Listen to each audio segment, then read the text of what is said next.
Good morning, everyone. Happy Wednesday. Today, I want to discuss something with you because I have a few friends, male friends, that are going through this, and I see the pain, I see the struggles. So, normally I talk to women in regards to this topic, but today I'm talking to the men, especially those that I genuinely care about. So, the topic is divorce. I need everyone to understand, if you're a woman especially, I need you to understand men hurt too. Men have emotions. Men have pain. And they often deal with it in a much different way than we do as women. So, what bothers me most is a lot of times good men will marry broken women. And their hope is to fix the broken woman. Their hope is to fix whatever her situation might be. And what ends up happening is that broken woman then makes it a point to try to break the man. And oftentimes she thinks or does win in that situation. And then you get to the point of you realize this isn't going to work anymore. She ends up either cheating or doing something to terribly hurt you, and then you get divorced. And in that divorce, you become broken. And in that divorce, this broken woman who you were never able to fix in the first place and should have never married in the first place ends up taking this man through the ringer.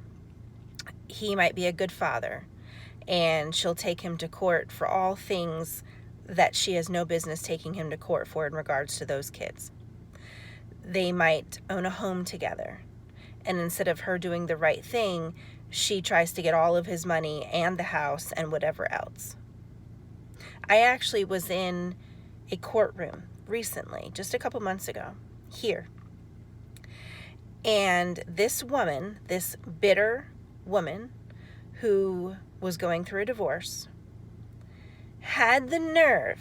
Well, let me give you a little bit of a background story. So her and her husband and the kids lived in her husband's mother's home. This home that the mother has lived in her entire life.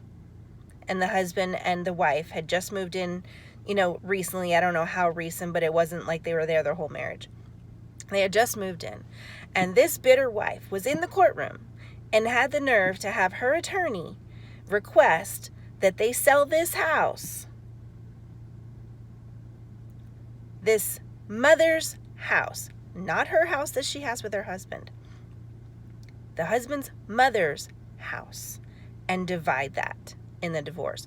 Are you flippin' crazy? But that's what these good men are dealing with. And I'm not saying that husbands don't have fault. I've been through divorce. But I'm talking to the men today that are struggling. I need you to get therapy.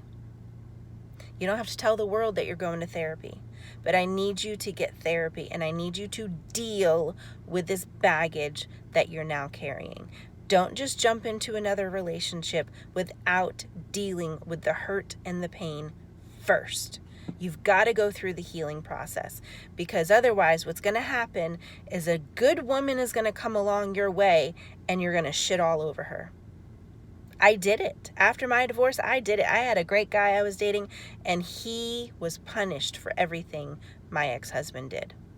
And I see a lot of good men become what I call trash men after a divorce, because they get bitter, and then they have this space of, they literally are penalizing these good women for everything that they're feeling from the ex-wife. So get the help that you need. If you don't feel comfortable going to clinical therapy, then get a life coach. That's what I do. If you want to hire me, that's great. Okay, especially if you live local. Okay, that's great.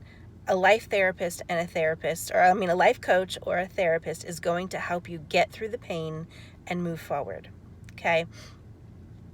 If not, find somebody that you can trust that can help you walk through this, so you don't take the baggage and the pain and spread it to somebody else, especially somebody that's good. If you feel that you are headed for a divorce, I know a lot of men won't get the divorce.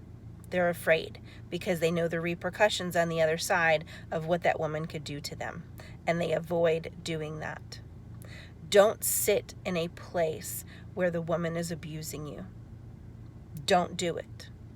God does not want us to be in an abusive marriage. And an abusive marriage does not have to be physical. It could be mental and emotional. It's not good, it's not right, and that's not what God would want for you. Do the right thing. Do the right thing. I can't tell you what that is, but God will. All right, I love you all. Have an incredible day. Let's work on healing and finding your joy again, okay?